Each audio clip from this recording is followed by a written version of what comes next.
Greetings, I'm Speedy.Nathan, and today I am wanting to discuss and begin a discussion about something that I also have a lot of questions regarding, more questions than I have answers, and I was hoping perhaps you could help me with this, but I'm wanting to just begin a discussion of what I call the perfect disking body. Now, the perfect disking body, I don't think, if you say the perfect disking body looks, it's around this tall, weighs about this much, it's well toned, and so forth. You look at the top players these days, it's not where so much that they all look the same. So I'm not as much interested in how this perfect disking body looks as much as I am interested in what this perfect disking body can do. Now, long time ago, there was and the reason I'm asking this about this idea of the perfect disking body is that long time ago there was this one running publication. They would have this annual issue called The Perfect Running Body, and they would describe it, and they would say, and they would choose one particular runner, a world-class runner, and they say, he right there has the perfect running body, and this is why. And they would go into detail on why, for great performance in running, that particular athlete had everything you'd want. So I'm wanting to do something similar like that, but for the perfect disking body. Now, the perfect disking body, I think, consists, there are three important parts of the perfect disking body.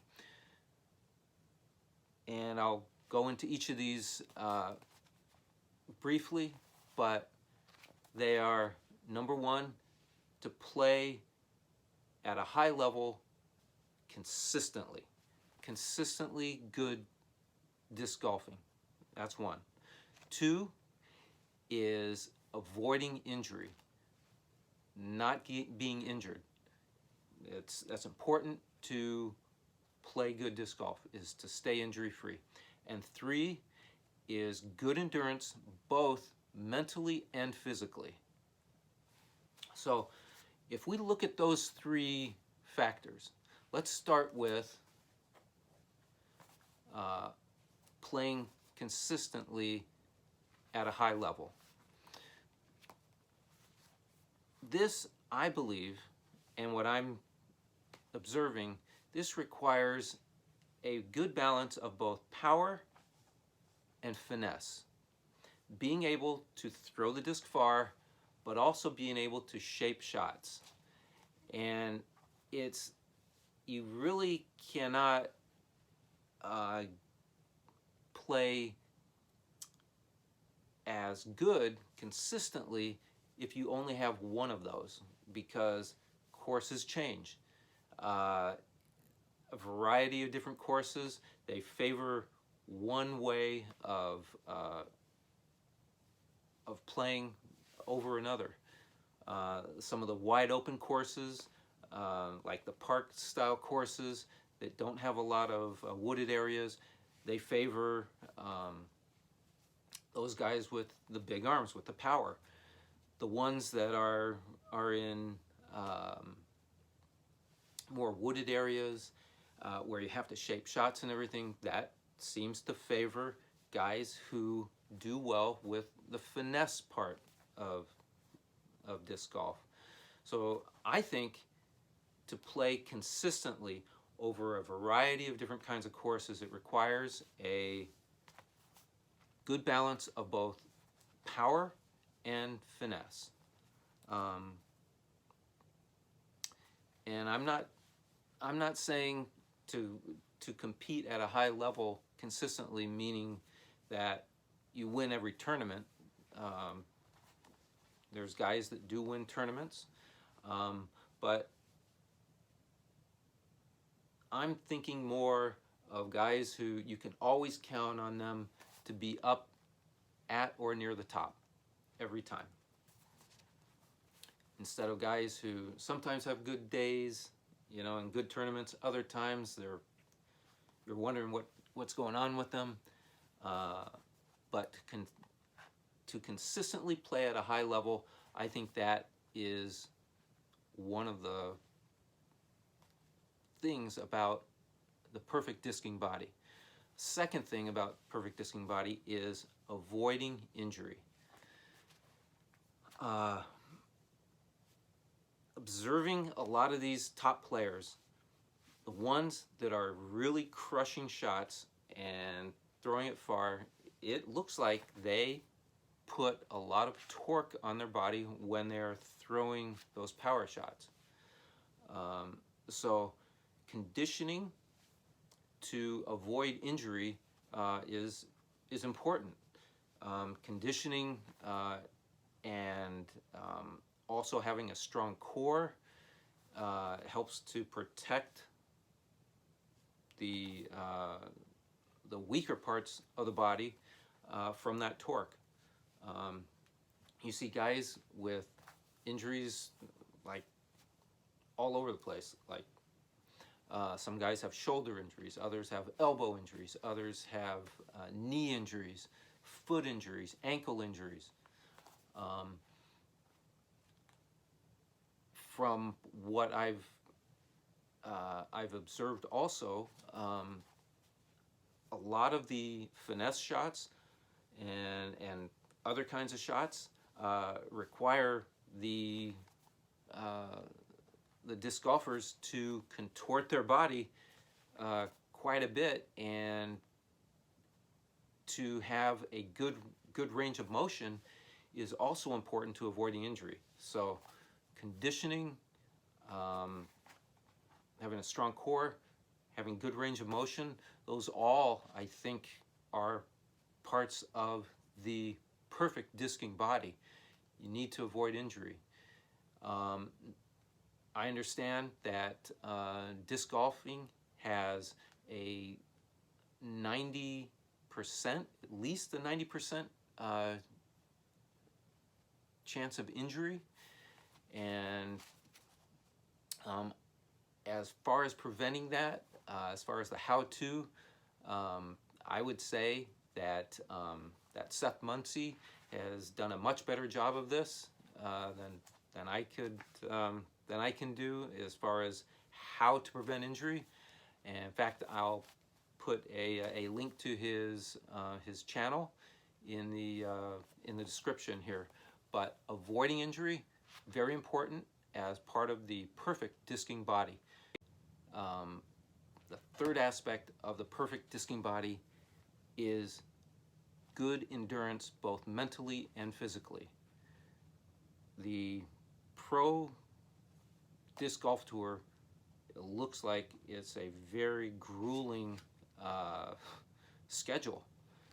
Having to play someplace different just about every week and play 3 or 4 rounds of 18 holes and expected to play at a high level over a variety of different kinds of courses, some more demanding than others.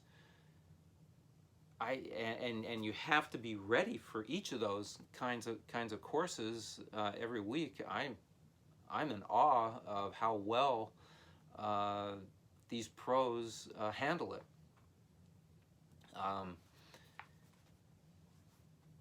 One of the things that I did this year was from springtime through summertime, I just went and I set a schedule for myself where I would go play a different course every week. And this, I liked how the schedule looked. And by about around the middle of the schedule, I mean, the weather's gorgeous. These are fun courses and everything, but I was telling myself, yeah, I really like playing, but wow, you know, it'd be nice to kind of have a break, maybe. And you know, it was something that it was just it was demanding and exhausting to go play every single weekend. And I just don't know how these guys do it, playing 3 and 4 rounds of 18 holes week after week after week, and having to play at a high level, having to focus and remain focused the whole time. It is something demanding, and something that, again, you'll see there are some players that have said, you know, I didn't finish well in this tournament because I was not focused enough. I was not dialed in mentally. I just wasn't there. And to have that endurance, mentally and physically, is part of the perfect discing body. It's one that requires every week you show up for the next tournament. It requires you to have a good amount of energy, a good amount of, you know, it's good to be rested, relaxed, ready for the tournament. But that is, again, part of the perfect discing body, is to have that endurance. An example that I can give you from personal experience of endurance, and especially mental endurance, is that of running a marathon. I honestly underestimated how much mental energy it took to run a marathon at a fairly good pace, and, you know, and finish in relative comfort and do very well at the marathon. You know, I've realized after that marathon that, you know, I did not have the mental endurance to do well in the marathon, because I realized that it requires you to focus intensely for a long amount of time, at least, you know, 2-3 hours. You need to focus and remain focused, and you can't let your mind lapse. You can't take a break. You can't just casually be focused. You have to stay mentally focused the entire way, and that's one thing that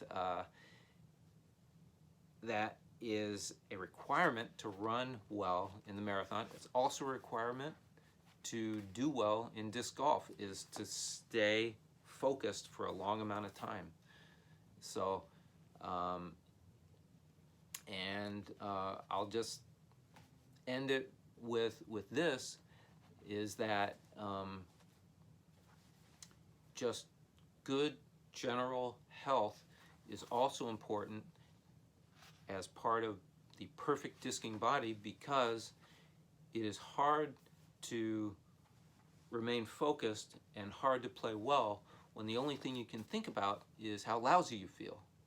So good health and having